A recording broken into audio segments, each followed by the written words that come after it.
سلامونه ګرانو کتونکو تاسو ته پته ده چې د تیر یو کال نه د پاکستان بشموله په ټوله نړۍ کې چې کومه غټه مسله انسانیت ته راپېښه ده، انساني صحت ته راپېښه ده، زموږ نسلونو ته راپېښه ده، هغه کووډ-19 چې ورته وایي چې موږ ته کرونا وایو، هغه د هغې هېڅ علاج د چا سره لا فلحال نشته. د ویکسینیشن عمل چې دی هغه شروع دی، خو آیا هغه نتیجې ورکوي او که نه ورکوي دا په خپل ځای باندې یو سوال دی.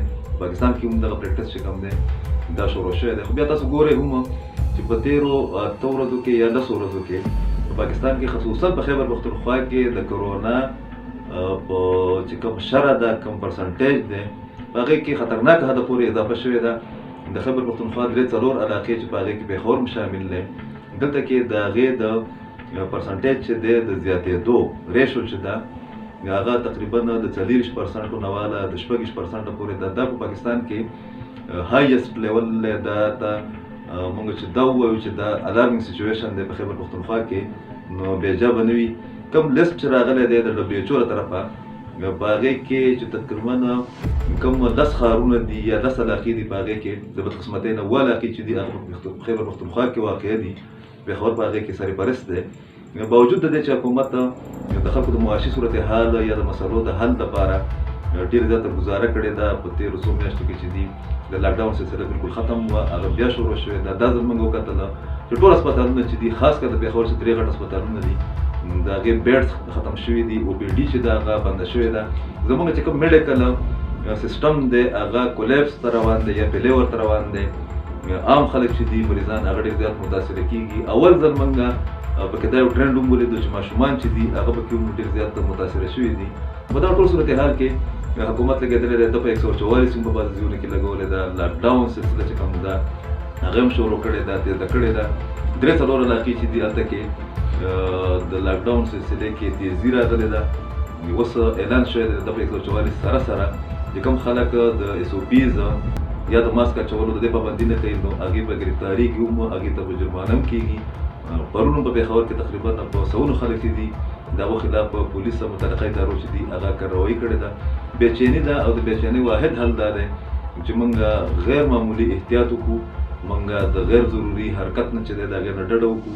موږ د خلکو سره د میلاوېدو چې کوم زموږ عادت دی یا زموږ ثقافت دی په هغې کې کمی راولو. موږ غیر ضروري سرګرمیانې چې دي هغه خپلې ختم کړو. د خپلو ماشومانو، د خپلو زنانو، د خپلو بچو چې دی د هغو د مستقبل په خاطر باندې د هغو خیال وساتو. په دغه صورتحال کې چې موږ ګورو نو د پېښور نه بعد چې کوم ښارونه یا کومې علاقې بالکل هغه ډینجرس زون ډیکلیئر شوي دي، هغې کې سوات دی، په هغې کې ابټاباد دی، په هغې کې هګۍ پور دی، په هغې کې بعضې نورې علاقې هم دي.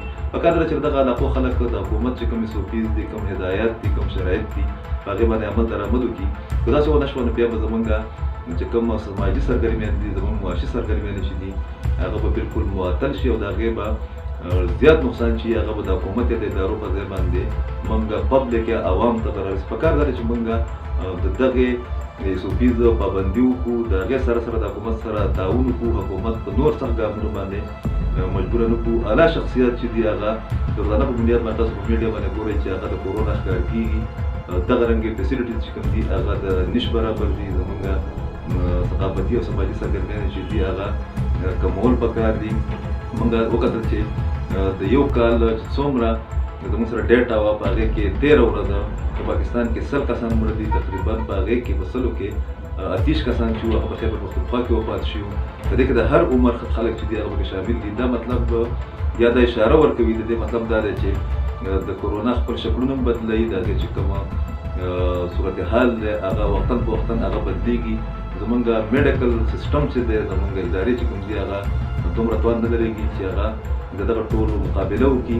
زموږ د هسپتالونو نظام کو پیلې ورته لاړو یا OPD زموږ بند شو. عام خلک چې کوم بیمارو سره ښکاري هغه به ډېرو زیاتو ستونزو سره مخ شي، ځکه چې جدید ریاستونه چې دي هغه هم د دې کووډ-19 مقابله نشي کولی. پکار ده د خیبر پښتونخوا خلکو له، خاص کر د پېښور خلکو له، چې هغه دا مسله په سنجیدګۍ سره والي، دا نور ګپ او مذاق او سازش چې دی ونه ګڼي او د حکومت سره او د چې کوم متعلقه ادارې دي د هغو سره دې وکړي تعاون. ډېره زیاته مننه.